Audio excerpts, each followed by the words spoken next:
Pagkat ikaw lamang aking kalakasan, sa piling mo tagumpay ko'y naranasan.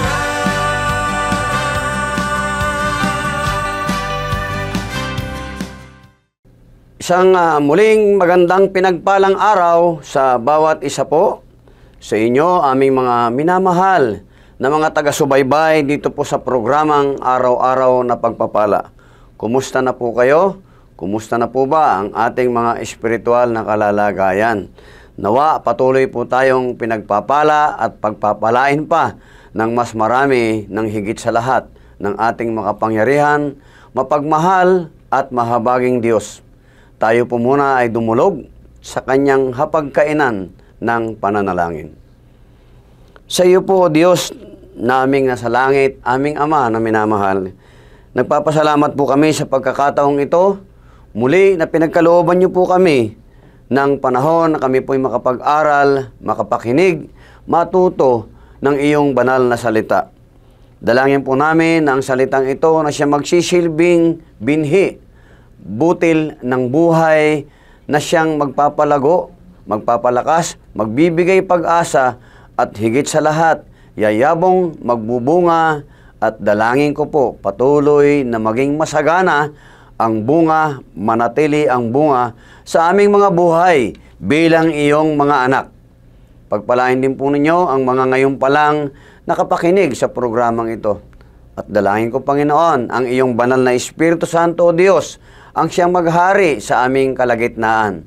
Ano man ang kahilingan ng isip, ng puso, sa buhay ng bawat isa po na sumusubaybay sa programang ito ng araw-araw na pagpapala, kayo po ang dakilang Diyos na tutugon. Hindi po, Panginoon, kahit kailan magsasala.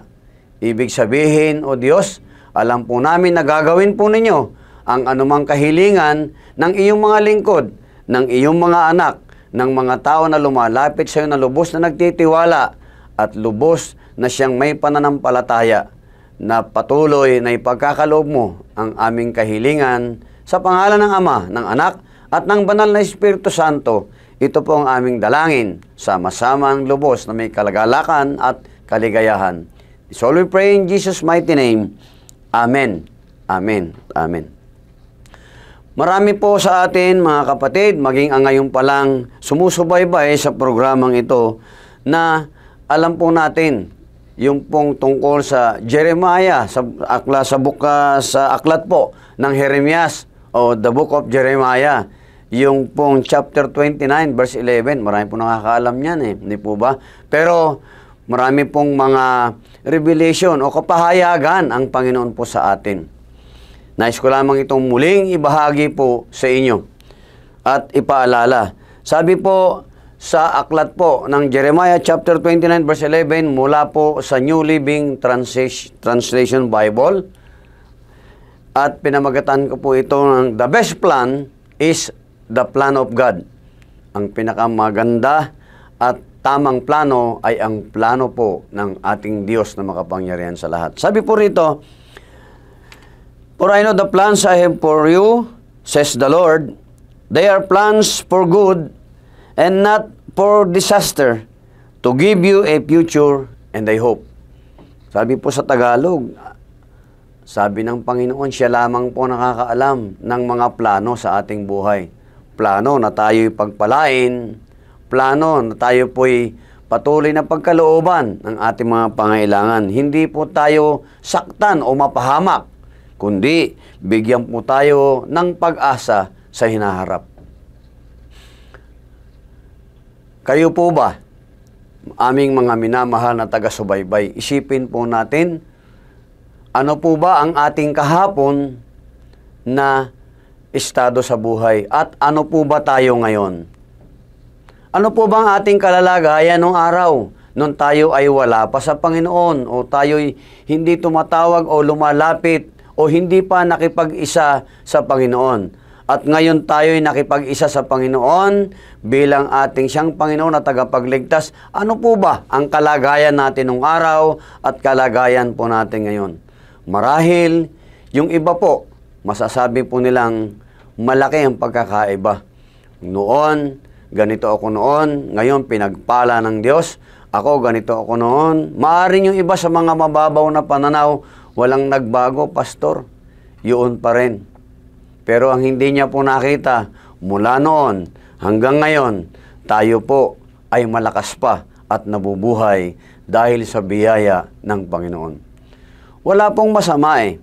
Minsan, ibig po sabihin na walang masama, pagdating po sa pagpapala, talaga naman po karamihan, yung pong salapi o pera, given na po yan, naririyan yan. Wala pong masama dahil talagang yan binibigay ng Diyos po talaga sa bawat isa sa atin na kumakatok, humahanap, at siyang humihingi.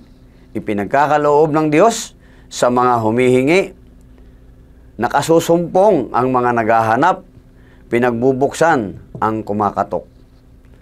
Ibinibigay po talaga ng Diyos yan. Subalit yung iba po, marahil ang tangi lamang niyang tinatanaw, inaasam at iniisip, yun nga pong material na pagpapala. Given na po yan, naririyan. Subalit nawa, dalangin ko, maisip naman po natin. Noon, oo nga, no, hanggang ngayon, 20-30 taon akong humihiling sa Panginoon. Hanggang ngayon, wala pa. Ang hindi po natin naisip, ang kalusugan, ang ating kalakasan, sa Diyos din po nagmumula. Marami po dyan, maraming pera. Wala pong masama sa maraming pera. Kaloob din po ng Diyos talaga naman yan. Ang nakakalungkot lamang po, sa karami-rami ng pera, wala pa rin kaligayahan. Hindi ho masama ang maraming pera. Subalit na nakakalungkot lamang po, marami po ng mga tao, doon po nakatingin, nakapokus na lamang sa kaperahan.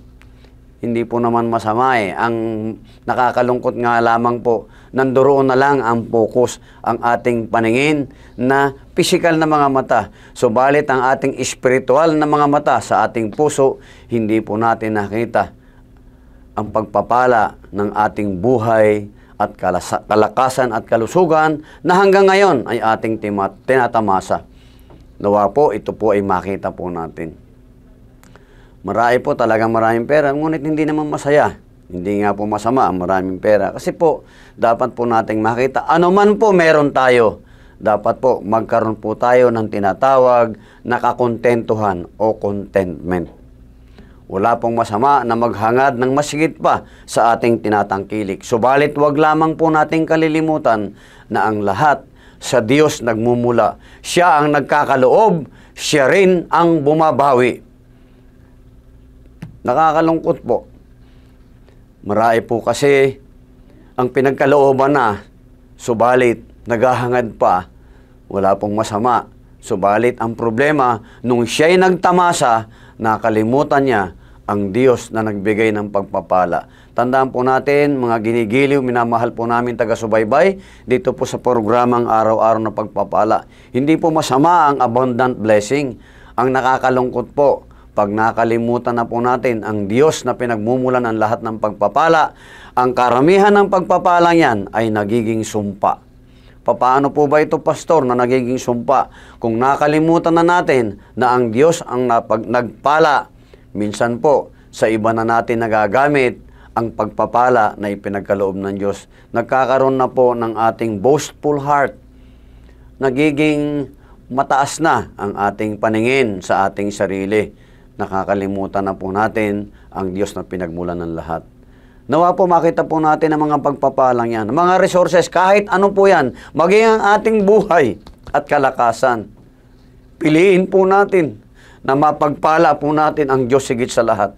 Gamitin po natin ang mga resources na yan upang ang Diyos po na nagpala ng lahat ng yan ay malugod po sa lahat ng mga pagpapala na ipinagkakaloob sa atin. Be a channel of blessing. Maging tayo po ay daluyan ng pagpapala na nagmumula sa ating Panginoon upang mas lalo daw po tayong pagpalain. Sa kahulihan po, bago tayo manalangin, kilala niyo po ba si Jose? Dito po sa Book of Genesis. Si Jose po, nakita po natin. Dahil ang pamagat po ng ating pagsasalo-salo ng salita ng Diyos sa araw na ito, For I know the plans I have for you. Siya lamang ang Diyos na nakakalam ng lahat ng plano sa ating buhay. The perfect plan is the plan of God. Lahat po ng pinagdaanan ni Jose sa kamay ng kanyang mga kapatid, siya po ay nais ipahamak. Sa kamay ng kanyang mga kapatid, nais po siyang paslangin. Sa kamay ng kanyang mga kapatid, sa pamamagitan ng makapangyarihang plano ng Diyos, niloob ng Diyos ang lahat ng ito. Siya po ay inihulog sa balon, nakuha siya, may tumulong, iniahon sa balon, nang maiahon, yung tumulong, ibinenta siya bilang alipin, at sa pagkakaalipin po, nabili po siya ng isang sundalong paborito ng hari, at siya po ay dinala sa kaharian ng paboritong sundalo ng hari, at siya po ay pinagbintangan ng isang krimen na hindi naman niya ginagawa. Naroroon pa rin po sa kabila po nang siya ay tinutukso ng wife nito pong nakabili sa kanya na si Potiphar. Hindi po niya ipinagpalit ang karangalan. Mahal niya po ang Panginoon o kanyang Lord or Master na si Potiphar. Ayaw niya magkasala. Subalit, talagang masidhi ang galaw ng dyablo. Subalit, ang Panginoon ang mas malakas na makapangyarihan ang siyang nanaig. Hindi po ipinagkaloob ni Jose ang kanyang sarili. Sa halip, pinartilian niyang panghawakan ang salita ng Diyos sapagkat siya po ay ginagamit ng Diyos makapagpahayag ng mga panaginip. At hanggang umabot na nga po sa kaharian na naginip ang hari ng Ehipto na ipaliwanag niya po ang panaginip ng hari na hindi kayang ipaliwanag ng mga ordinaryong mga manghuhula.